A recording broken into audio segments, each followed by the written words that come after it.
you've been trying to lose fat for months or even years, but your body still isn't changing, it's usually a few small habits that are quietly keeping you stuck that no one really talks about. Make these 6 simple changes and watch the felt melt right off. Let's jump right into it. The very first change that you need to make is you have to minimize liquid calories. And when I say liquid calories, the name speaks for itself. Basically, any calories that you're consuming that you're not eating. Now, we have to minimize this, guys, because there's basically no protein and there's really not much nutritional value in these things. And a very general rule of thumb is you want to make sure that you are not having more than 100 liquid calories a day on average for the course of the week. So if you are a guy who puts the cream and sugars in coffee, this is something that you need to fix, really. It's such a low-hanging fruit. And if you can just save hundreds of calories every single day by doing this, you're step number 1 here in terms of melting the fat away for good. The second change that you need to make is you got to make sure you don't ruin it on the weekends. Now, tell me if this sounds familiar. Monday through Friday, you absolutely crush it. Workouts are dialed in, nutrition is pretty dialed in, but then the weekend comes and everything goes to pure shit. I've been there myself, guys, so trust me on it. The bad news is that's a problem, having higher calorie weekends. The good news is there's a fix for it. And here's exactly what you're going to do. And here's a real life example that you can plug and play in order to have those social weekends without sabotaging your social life, essentially. So let's say you're having about 2,000 calories a day, guys. What I want you to do, basically, Sunday through Friday, lower the 2,000 to about 1,800. So you're dropping about 200 calories a day times 600, which is 1,200 calories. Now, on the Saturday, instead of having the 2,000 calories, you use the 1,200 that you went a little bit lower Sunday through Friday. You add it on the Saturday to 2,000, and now you can have about 3,200 calories to play for on that one day. Do you see that worked? Rewatch it if you need to again. But there's another second thing that you need to do also, guys. It's also dominating that day you are having the higher calorie day. And without going into like a full tangent here, if you want the full document for it, I'll put in the comments below, download it.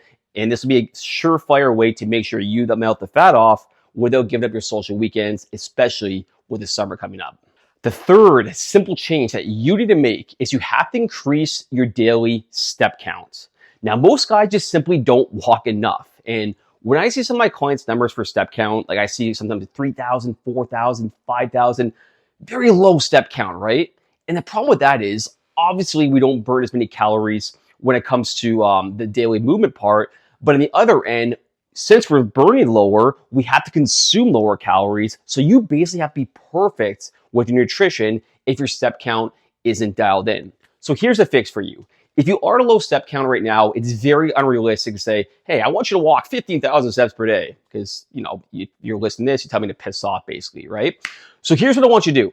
Increase your step count by even 20 to 25%. So I'm going to try to do some math off the top of my head. Let's say you're at 6,000 steps per day. Try to bump it to even 8,000 steps per day.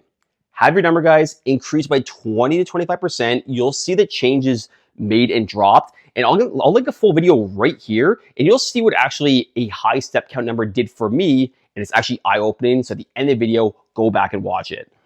The fourth change that you need to make is you have to eat more protein earlier in the day.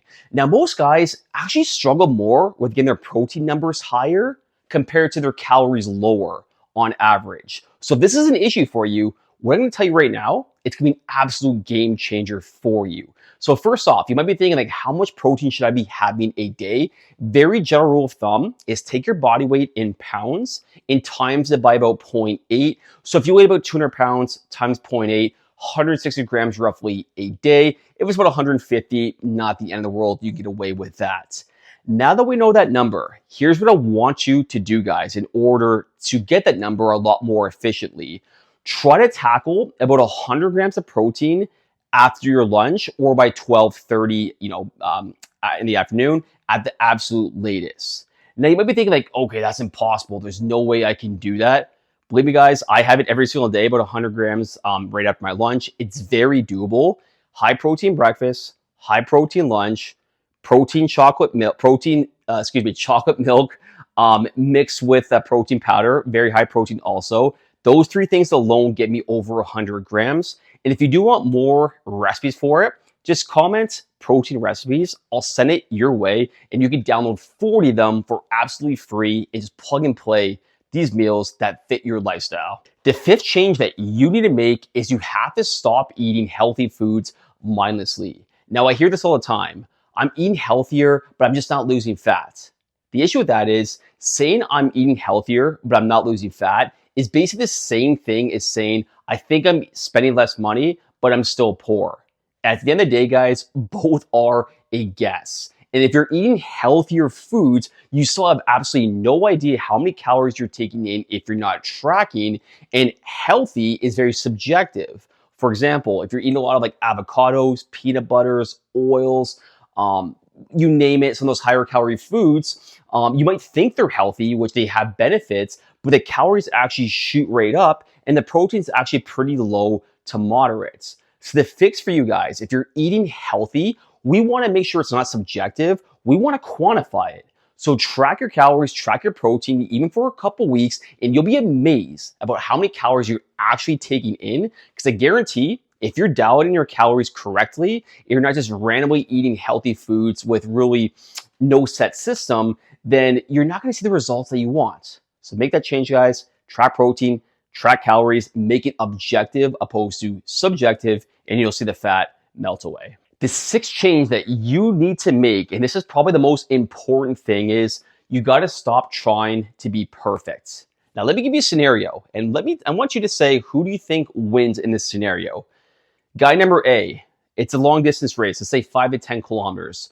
Guy number A starts off sprinting the first 500 meters to maybe 1 kilometer, but he starts fatigued later in the race. Guy number B starts pretty moderate in the race, but then he picks up intensity as the race goes on. Who do you think wins in that scenario? Hopefully you said guy number B, right? Reason being, guy number A tried to go 0 to 100. He tried to be perfect. He started off great. He had the lead initially, but he couldn't sustain it, and then he died out. Guy number B, he actually had those habits he could stick to. It wasn't overwhelming for him. And then when he started stacking those good habits, he built them over time, which is going to get him essentially to the finish line over the course of months and over the course of years from a fat loss perspective. So when I mean try not to be perfect here, guys, I always like to say follow an 80 to 20 rule. So 80% of the time you want to be eating, those foods where you're really dialed in, calories, protein, etc.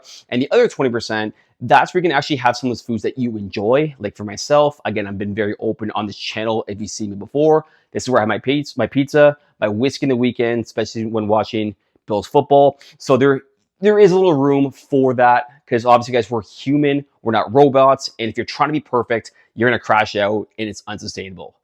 If you want to see the walking video, it's pretty good. I'm not going to lie. Check it out right here, guys. Please like and subscribe if you enjoyed this video also. And we'll talk super soon. Thanks again.